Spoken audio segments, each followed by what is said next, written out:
Bonjour et bienvenue pour ce nouveau JT Intelligent TV. Nous parlerons ce mois-ci de la loi Hadopi, de la roadmap du logiciel libre et de la sortie de la nouvelle version de Mandriva. En fin d'émission, nous ferons un point sur les dates importantes du libre dans les semaines à venir. Hadopi, la loi création et Internet, a été finalement adoptée. La loi création et Internet, appelée Hadopi pour Haute Autorité pour la diffusion des œuvres et la protection des droits sur Internet, a été finalement adoptée par l'Assemblée nationale et par le Sénat. Le dispositif de riposte graduée, à savoir la coupure de l'accès Internet en cas de téléchargement illégal de contenu sur le web après 2 mises en garde, est ainsi entériné. Ce texte législatif avait fait l'objet de nombreux débats tant concernant son applicabilité technique que juridique. Le Parlement européen avait par exemple, le 6 juin dernier, voté un amendement qui prenait le contre-pied de cette loi. En dehors des débats démocratiques, cette loi a un impact direct sur l'activité et la responsabilité des entreprises avec en première ligne les fournisseurs d'accès à Internet, mais aussi les administrations.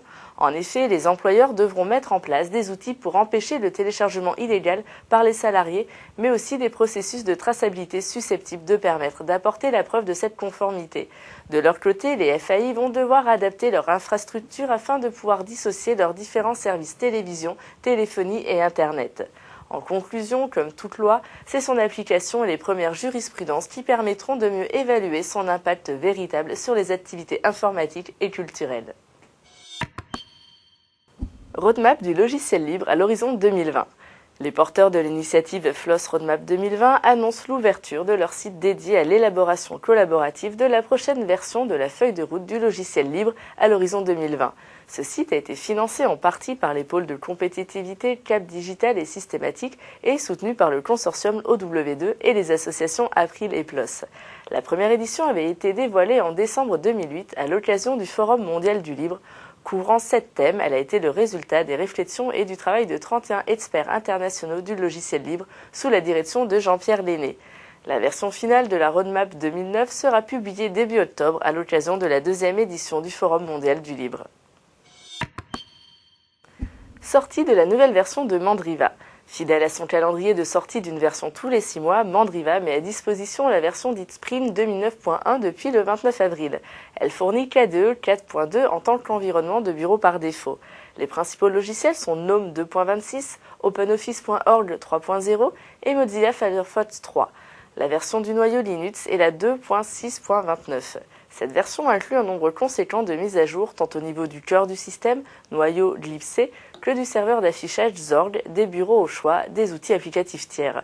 Une révision des Drats Tools et de nombreux points sont également au menu de cette version.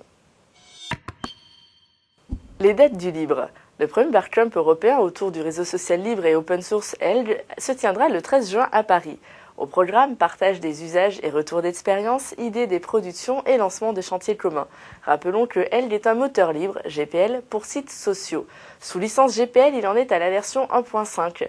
Nous souhaitons tous nos vœux de réussite pour cette première édition. Les prochains rendez-vous du libre sont la 5e édition des Trophées du Libre, concours qui valorise l'innovation, le 5 et 6 juin prochain sur Soissons. Vous disposez d'ailleurs sur leur site des vidéos des nominés 2009 aux 7 catégories primées. Les 10e rencontres mondiales du logiciel libre qui ont lieu du 7 au 11 juillet à Nantes. Jusqu'à présent, nos vidéos étaient hébergées sur différentes plateformes. À partir d'aujourd'hui, vous trouverez l'ensemble des vidéos d'Intelligent TV sur notre site. Ce site développé sous Easy Publish vous permettra d'avoir accès à l'ensemble de nos vidéos et à terme à des formations en Rich Media.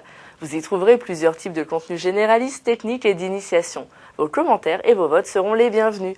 Nous espérons que notre Web TV vous permettra de vous former et vous informer sur l'open source d'aujourd'hui et de demain.